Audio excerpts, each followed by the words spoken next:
তো চেহারাটা এমন দেখা যাচ্ছে কেন দাদা? অনেক পথ বাসে আইছি তো মা, এই জন্য এমন দেখা যাইতেছে। জামিলের বউ কি তোর লাগে খুব বেশি খারাপ ব্যবহার করছে? হ্যাঁ, না মা, জামিল বউ তো আমার অনেক খাতির যত্ন করছে, আমারে খাওয়াইও দিছে। আমার এত ভালো পোলাটা বিয়ের পরে কেমন জানি হয়ে গেল, আমি চিনতেই পারি না আমি আর। যে শাকসবজিগুলো নিয়ে গেছিলাম, জামিলের বউ আমার মাথার উপরে চুইটা মারছে।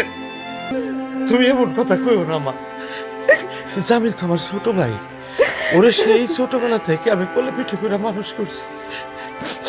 শত হোক, ওরে আমি কই ফেলাবো? জীবনে কোনোদিন নিজের দিয়েও তো তাকাই নাই। তুমি শান্ত হও মা, তুমি এমন কথা কইও না আমার।